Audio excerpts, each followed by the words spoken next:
Ao som dos Beatles e outras bandas famosas da década de 60, um grupo de jovens da Pompeia começa a escrever a história do rock no Brasil. Dão a Pompeia o título de berço do rock brasileiro ou a nossa Liverpool, famosa cidade inglesa onde os Beatles começaram. Entre 1960 e 1970, a Pompeia é dos roqueiros. A velha guarda do rock da Pompeia lembra bem desse tempo. Pompeia começou a ficar um point meio de roqueiros andando pelo bairro. Nós tínhamos uma lanchonete aqui perto, chamava-se o Dólar Furado, onde a galera se reunia e tal. A gente tocava um pouco por aqui. Tem um personagem histórico aqui na Pompeia, o Bororó. Ele é um cara que na época ele parecia assim com o Jimi Hendrix, assim. Eu era o Jimi Hendrix da Pompeia, né? Porque eu copiava o Hendrix, todo esse pessoal, né? Ele tocava guitarra pela rua, ensinou vários dos músicos daqui a tocar. Eu toquei com o Bororó, o pessoal do Made in Brasil acredito que também, o Sérgio Dias também. O melhor momento todo foi lá. Pompeia é o marco. A gente já começou a tocar, né, Beatles, essas coisas todas, Rolling Stones, né? Uma das primeiras músicas que nós tiramos foi... E o rock da Pompeia lança muitas bandas pelo país afora, como os Mutantes, de Rita Lee e dos irmãos Sérgio e Arnaldo Batista.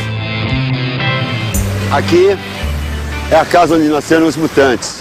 Os irmãos Sérgio e Arnaldo, junto com Rita Lee, fizeram a banda mais famosa do rock and roll brasileiro. Tinha uma edícula atrás da minha casa, a gente ensaiava lá. Então a gente começou a se envolver com música, com rock. Eu, um vizinho próximo, mais próximo, sou vizinho até hoje da casa. Pompeia foi um furacão na nossa vida, né? Nesse pequeno espaço de 2 quadras, nós temos os Mutantes aqui, a minha banda que é o Tutti Frutti, que é aqui na casa próxima, e na esquina no Made in Brasil. Então aquele lugar inteiro foi a nossa Liverpool mesmo, foi onde tudo aconteceu.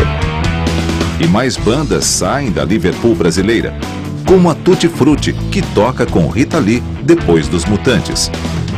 O rock brasileiro estourou na época da contestação de comportamento, né? Que também foi a fase da pílula, da revolução sexual, das mulheres se libertarem um pouco daquele destino traçado de se, né, constituir família, casar. Não, as mulheres queriam ter profissões, atuar na sociedade, estar presentes. A lista de bandas roqueiras da Pompeia ainda inclui os Folhas, Patrulha do Espaço, o Moto Perpétuo, o Made in Brasil. Numa certa época do rock no Brasil, nos anos 70, era engraçado isso porque das grandes bandas que viajavam pelo Brasil excursionando, das 4 grandes, 3 eram da Pompeia e uma era do Rio de Janeiro, que era o Terço. Então, as bandas que excursionavam eram justamente os Mutantes, o Made e a Rita Lee com o Tutti Frutti, né? E é ao som da turma da Pompeia, formada pelo pessoal do Made, Incríveis, Mutantes, Tutti Frutti e outras bandas, que o rock se mantém vivo no bairro. Por isso que eu canto rock and roll em português. E de geração em geração, o rock segue firme na Pompeia. Roy Carlini, filho de Luiz Carlini, já toca na Tutti Frutti. Pai e filho juntos no rock, como Luiz Carlini e seu pai. Esse é o Sérgio Carlini, vai contar essa história para vocês. Nos tempos em que seu Sérgio é o road da turma. Road é o funcionário, o cara que carrega os instrumentos, monta as coisas, trabalha no palco, afina as guitarras, enfim. Meu primeiro road foi o meu pai, que é road até hoje, sabe? Sempre vive me ajudando a banda. Eu sou um músico frustrado.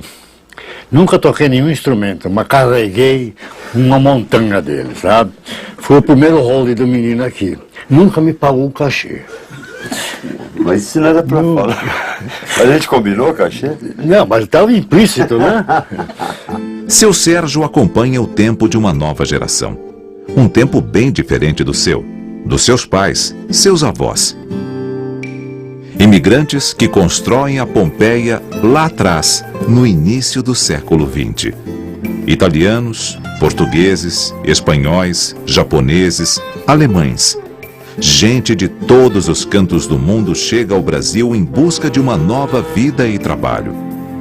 Com o fim da escravatura em 1888, a mão de obra assalariada do imigrante substitui o trabalho escravo.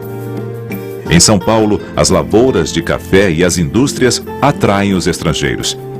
E a região da Pompeia se apresenta como um bom lugar para trabalhar.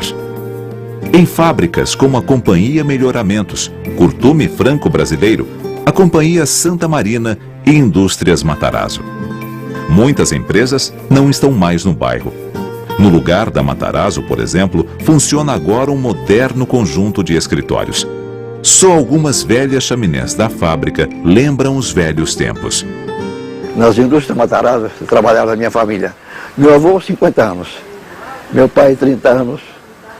Meu irmão, 10 anos. E outros mais que eu já nem lembro. Os trabalhadores, eu recordo-me bem que eles iam trabalhar de terno, de chapéu, que era como se vestiam na época, né? Usavam muito terno de gazemira, né? Eles iam com o bornazinho do lado, com a comida, com os lanches, né? Para trabalhar. Na época, o trabalho caminha junto com o povoamento da região. Antigas chácaras dão lugar a novos loteamentos. No início do século XX, a família Bindi e Rodolfo Miranda, da Companhia Urbana e Predial, loteiam a Pompeia. Este antigo mapa mostra o loteamento da época. 2 córregos, o da Água Preta e o da Água Branca, separam a Pompeia da Vila Romana e do bairro de Perdizes. Há 2 versões para o nome do bairro Pompeia. Uma é que o próprio Miranda, Rodolfo de Miranda, teria batizado o loteamento de Pompeia em homenagem à sua esposa, que se chamava Aretusa Pompeia. A outra é que tem a hipótese da italianada, né? Que é uma família que foi viver na região, teria tido uma filha que ficou doente, e numa viagem à Itália, à cidade de Pompeia, eles haviam feito uma promessa de que, caso a filha se curasse, eles ergueriam em algum ponto da cidade uma capelinha em homenagem a esta cura, né? Em agradecimento à cura. Em 1922, uma capela surge no alto da Avenida Pompeia. A igrejinha branca e solitária lá no alto, como que convidava a vencer a subida íngreme e cansativa, logo remunerada por um doce repouso aos pés da Virgem do Rosário. A igrejinha é entregue aos padres camilianos da Ordem de São Camilo de Leles, que acabavam de chegar ao Brasil. Mais tarde, no lugar da capela, os padres constroem uma nova igreja, a de Nossa Senhora do Rosário da Pompeia. Com os padres, o bairro também ganha uma clínica médica que mais tarde dá lugar ao atual Hospital São Camilo. E para tratar da saúde, muita gente busca a altitude e o clima da Pompeia. E o bairro passa a ser conhecido como Suíça Paulista. Na época da tuberculose, os médicos, quando os pacientes estavam em recuperação, eles pediam para vir morar, para fazer. Então começou os moradores a fazer casarões, né, assim, para receber essas pessoas, né. Mais moradores, mais casas. E surge na Pompeia um novo conceito residencial, as vilas. Nesta foto do início do século XX, uma das primeiras vilas, a Vila Francesa, construída para abrigar imigrantes.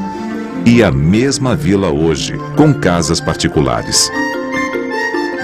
Nas casas, o novo estilo de construção mostra a influência arquitetônica trazida pelos imigrantes. Casas com jardins de inverno, porões, fachadas com enfeites, portões de ferro. Algumas dessas casas ainda existem e dão um ar saudosista à Pompeia. O comércio e serviços acompanham o crescimento do bairro. Dona Zélia Viana lembra bem dessa época. Era menina quando a mãe tinha um curso de corte e costura no bairro. Minha mãe dava aula para as filhas dos imigrantes, não só as filhas, mas mesmo as senhoras que vinham. E uma das coisas que era muito necessária na época era a costura, pelo fato de não existir vendagem de roupa nem íntima, nem do homem nem da mulher. Na Pompeia, o transporte era feito de bonde, bicicleta, carros de praça, os táxis atuais, carroças e charretes. Seu Ulisses Bindi lembra bem dessa época. Meu pai, você sabe, ele tinha problema financeiro, né? Então ele comprava sempre com roda de ferro. Ele não comprava de pneu. Porque se o pneu esvaziasse, ele tinha que encher. Ele não tinha bomba. E a de ferro não tinha problema. Não furava nunca. Os ônibus logo começam a circular pelas ruas da Pompeia. E é criada a primeira empresa de transporte coletivo, a Auto Ônibus Pompeia. A Pompeia cresce, ganha as primeiras escolas. O Grupo Escolar Nossa Senhora do Rosário, o Grupo Escolar de Vila Pompeia, mais tarde Colégio Miss Browne e o Sagrado Coração de Jesus. Os jovens filhos de imigrantes namoram, casam, se divertem nos piqueniques, quermesses, festas da igreja, nos clubes, como União Fraterna, tombado em 1994. As ruas são da criançada. Brincar de roda, de esconde-esconde. Então a gente fica tudo sentado nas portas e as crianças brincando no meio da rua. Tudo era motivo de um chamar o outro, de juntar a criançada para brincar, para conversar, para ficar sentado no muro. Era uma época bastante que deixou saudades bastante. Outro ponto de encontro da época é o Palestra Itália. Fundado em 1914 pela colônia italiana, o clube abre em 1933. Mas vem a Segunda Guerra.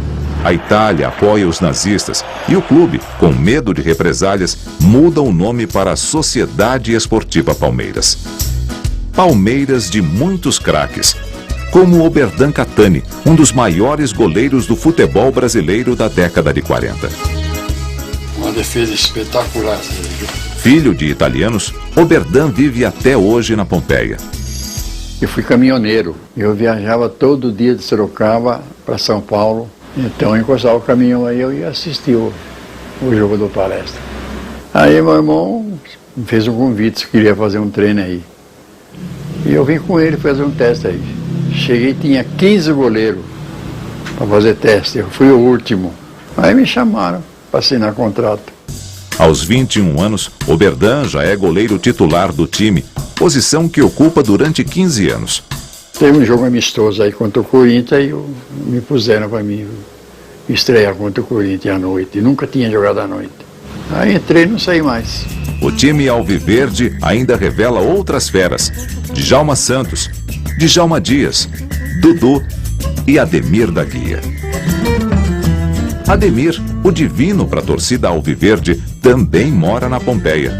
Eu procurei morar num lugar em que ficasse perto do Palmeiras e também fosse perto do Pacaembu. Ademir lembra com saudade do seu tempo no Palmeiras, das belas jogadas, mas uma delas é especial para o craque. Eu tive uma falta num jogo contra o Santos no Morumbi e era uma falta para cruzar a bola. E na verdade eu ia cruzar essa bola, mas quando eu vi o Serra saindo do gol, então eu, em vez de cruzar, eu bati no gol e essa bola fez uma curva e entrou. E a paixão pelo futebol no bairro vem de longe, dos tempos dos jogos de várzea. Jogar na várzea tinha um sentido lúdico, de prazer. Uma várzea muito minha conhecida foi da Vila Anglo-Brasileira, onde pontificavam o Penharol, o Faísca de Ouro e o Rabo de Galo Futebol Clube. E é claro, nunca poderei esquecer jamais o time da extinta Congregação Mariana da Vila Pompeia. Na crônica Futebol, do jornalista Lourenço de Aféria, uma homenagem aos famosos times de várzea da Pompeia, como o Corinthians Pompiano, o As de Ouro, o Atlético, o Faísca de Ouro e muitos outros. E a batucada entre um jogo e outro do Faísca logo vira grupo de samba. E em pouco tempo, a Pompeia já tem sua escola de samba, a Águia de Ouro, uma das principais escolas de São Paulo.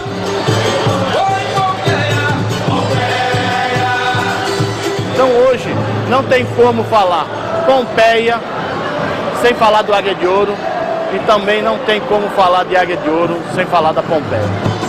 O swing E por falar em carnaval... Como vai, como vai, como vai, como vai, como vai, vai, vai.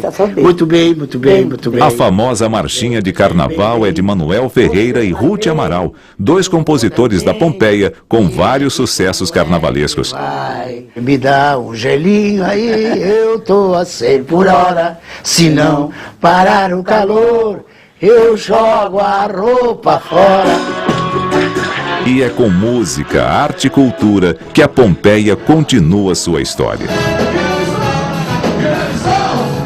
Em 1982, o bairro ganha o Sesc Fábrica Pompeia, um projeto da arquiteta Lina Bobardi, que transforma uma antiga fábrica em espaço de lazer.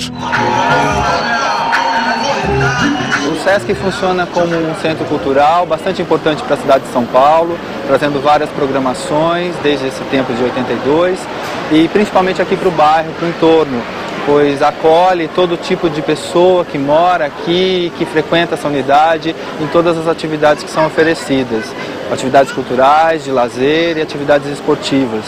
Se você quiser fazer alguma coisa em qualquer momento, é só vir para o Sesc. Sempre tem uma opção de lazer, é muito agradável. É muito interessante, para a família, eu recomendo. Nas ruas, a Feira de Artes da Pompeia reúne milhares de pessoas todos os anos. Criada em 1987, a feira já entrou para o calendário oficial de eventos da cidade. A feira hoje é uma vitrine de uma mostra artística, musical e cultural. Nós temos em torno de 550 a 600 expositores, tem em torno de 60 a 80 ONGs participando, que hoje, com a dimensão que ela tem, a feira, ela é uma das maiores referências de feiras de artesanato no Brasil. E já está sendo reconhecido pelo Ministério do Turismo, né? Então agora entrando no processo com o Ministério da Cultura para entrar no calendário nacional. Vila Romana. Enquanto o bairro da Pompeia segue ritmo de metrópole, a vizinha Vila Romana tenta enfrentar a modernização para manter o seu jeito de interior. Um desafio num bairro de contrastes. A Vila Romana se orgulha do seu ar bucólico, suas ruas arborizadas, casas e jardins. Mas, ao olhar para cima, os prédios mostram uma nova realidade. Eu sei que a gente se acostuma, mas não devia. A gente se acostuma a morar em apartamentos de fundos e a não ter outra vista que não as janelas ao redor. E porque não tem vista, logo se acostuma a não olhar para fora. E porque não olha para fora, logo se acostuma a não abrir de todo as cortinas. E porque não abre as cortinas, logo se acostuma a acender cedo a luz. E à medida que se acostuma, esquece o sol, esquece o ar, esquece a amplidão. Na poesia de Marina Colasanti, reflexos do cotidiano da Vila Romana hoje. Você conhecia as famílias, você conhecia o titular, enfim, tinha amizade com os filhos, com toda a família, né? Agora você não conhece mais ninguém. Antigas vilas, casas, oficinas, galpões e velhas fábricas dão lugar a grandes empreendimentos imobiliários.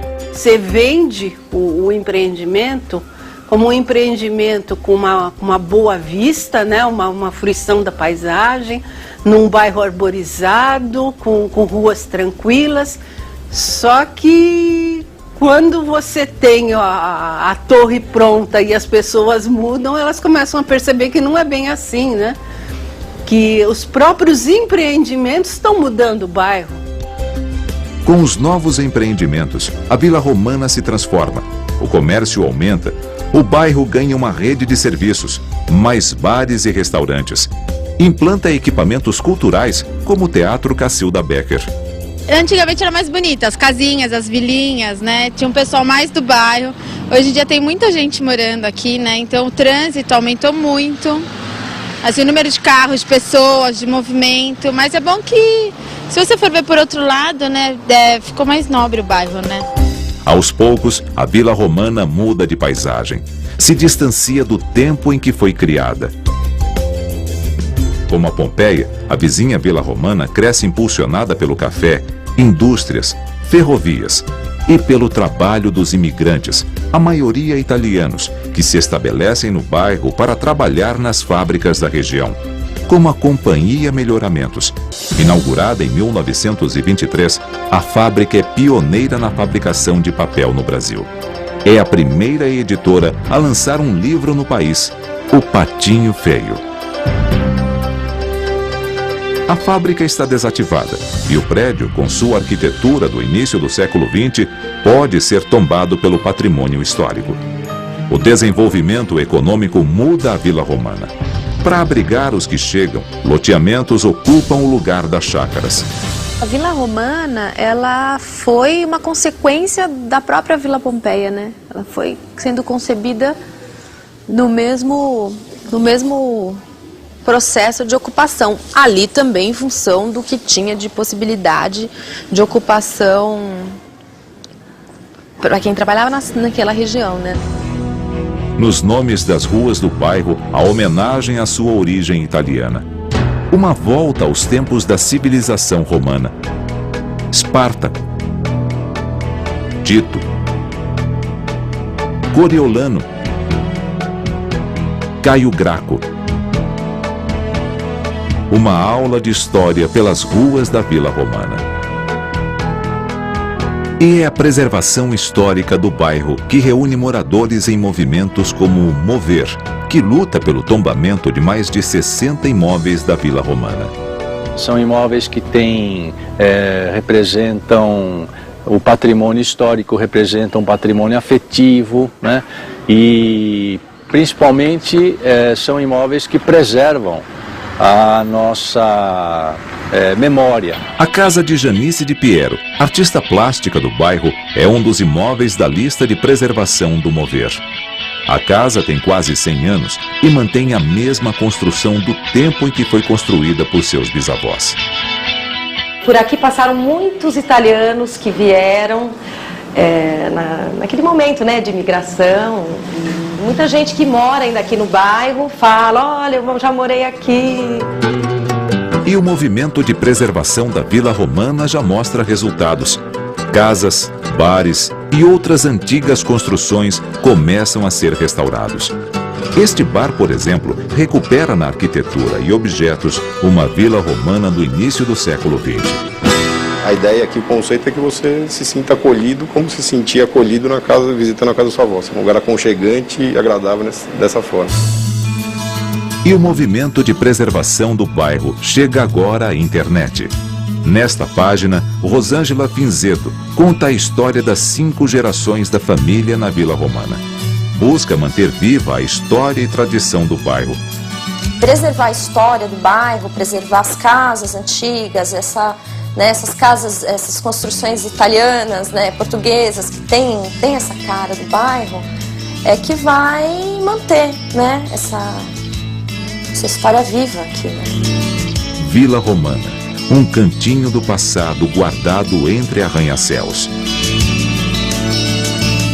Pompeia, o berço do rock, que mantém viva sua vocação para a música.